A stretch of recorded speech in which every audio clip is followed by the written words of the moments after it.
Welcome back to the Jake's Take with Jacob Elishar podcast. I'm your host, Jacob Elishar, the chief content producer and writer of jakestake.com, a pop culture entertainment news website.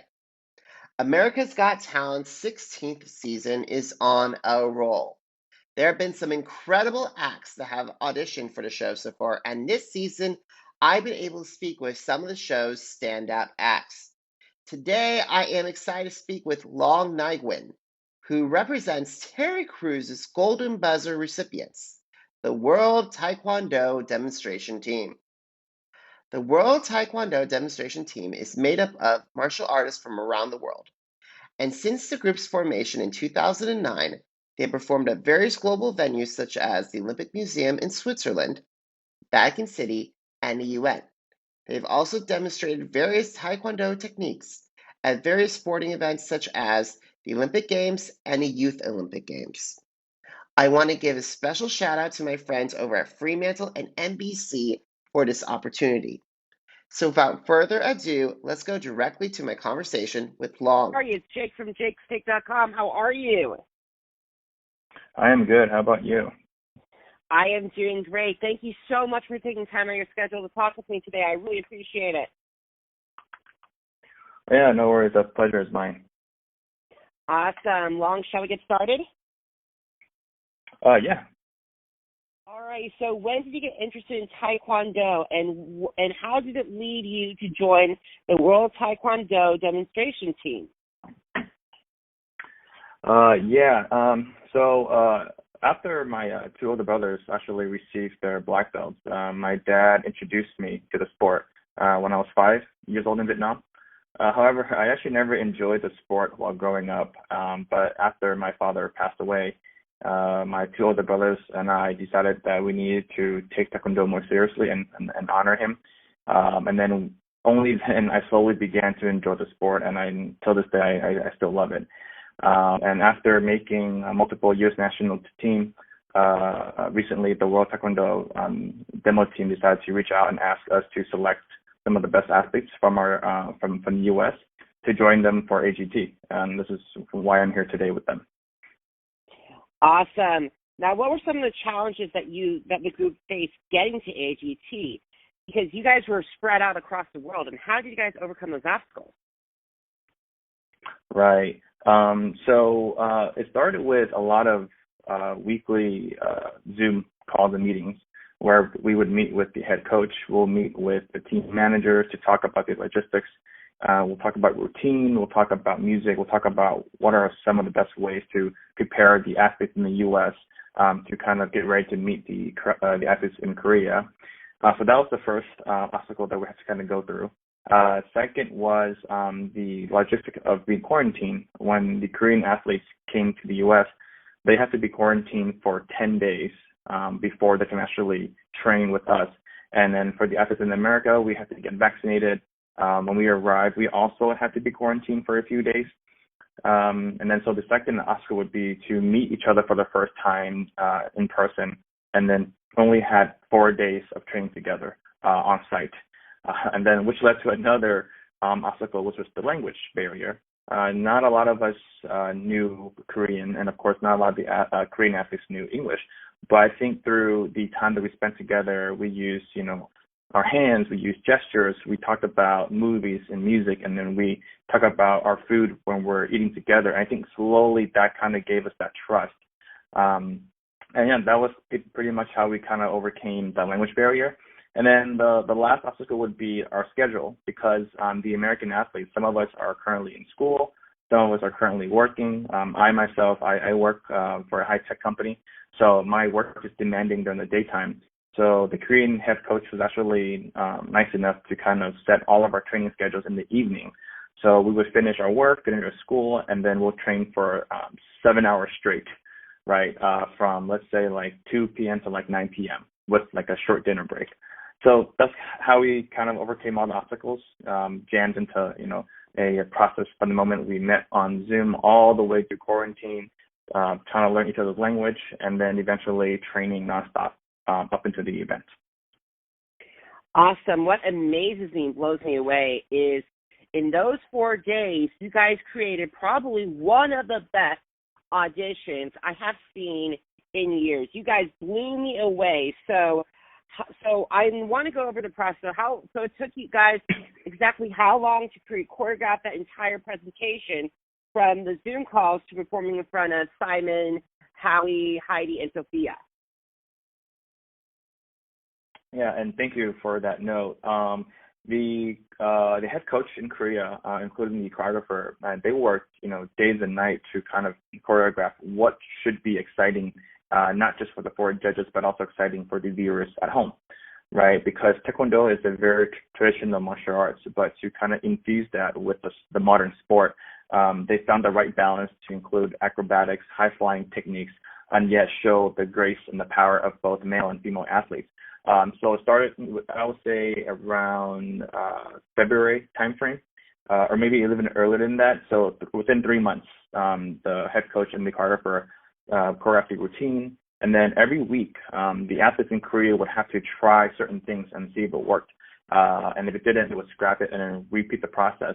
And the athletes in the U.S., we'd have to watch their videos and then send back training assignment videos. So let the coach see what we're doing over here, and then they would give us feedback and critique.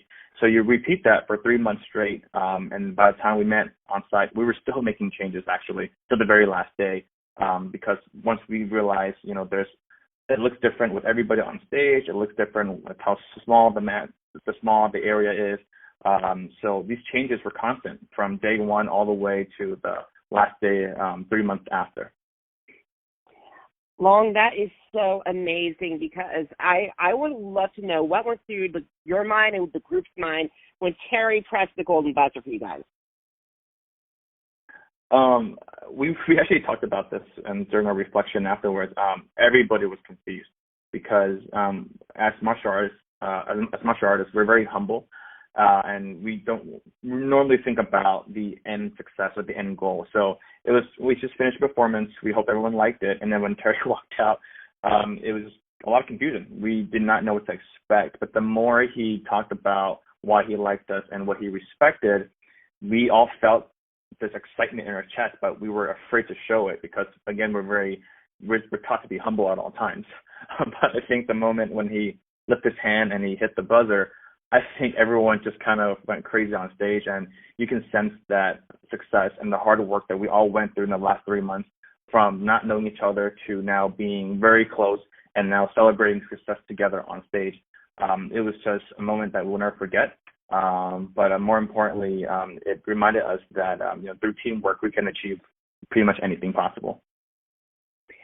I am so proud of you guys, because the thing is, I really enjoy, it's been a long time since we had Taekwondo represented on America's Got Talent. If you go back, I'm a show historian, and there's a group called Sideswipe that made it to the semifinals of season 2, and that was years ago. But now have you guys here and deliver so well, it was unbelievable. One of my favorite performances, one of my favorite variety acts that I've ever seen since Simon joined the show. Oh, yes, thank you for that. And even myself, as a martial artist, I followed Sideswipe, when I was a kid as well. So I've seen their success in different many stages and eventually on the AGT. So we kind of knew that, martial arts is not a mainstream entertainment act. So when the head coach and the choreographer, wanted to make some sort of routine that can kind of hit both worlds, right, to respect the sport, a sport that's been created centuries ago, but also at the same time, how do we appease the audience and the judges in the modern time? So that balance is what we're going for, and things worked out the way it did, and we're excited for the next round. Speaking of the Dolby Theater, so have you guys prepared, and what are you guys looking forward to the most when you guys are performing on a Dolby Theater stage when America's Got Talent goes live in August? Being a live performance doesn't really change the fact that we will do what we normally do, because in our sport, when we always perform live. So we're not really thinking about the live round, but what we're thinking more about is how do we take the previous routine and take it to the next level? What new elements can we introduce to the people watching at home and the 4 judges? And we're going to have to go through the same cycle. A lot of Zoom meetings, a lot of communication, a lot of videos being sent back and forth between the U.S. athletes and the Korean athletes.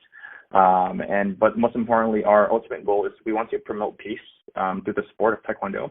And we want more people around the globe to understand that we can perform with a lot of power, but yet be graceful, to kind of show the harmony between the sport and promoting peace at the same time. And you guys have done a phenomenal job so far, and I'm looking forward to seeing where you guys go, step up to the next, when you guys get to the Dolby Theater. So my final question I have for you is that America's Got Talent announced that it's opening auditions for season 17. So what advice would you have for fans or for groups like yourself who want to audition for season 17? Definitely train and rehearse as much as you can. We cannot stress that enough, because it felt like clockwork when we were on the stage, when we began the performance. And I'm glad that it felt like clockwork, because of all the time that we have rehearsed nonstop. The moment when we began on stage, it just felt like another rehearsal, but with more impact and taking it a little more seriously.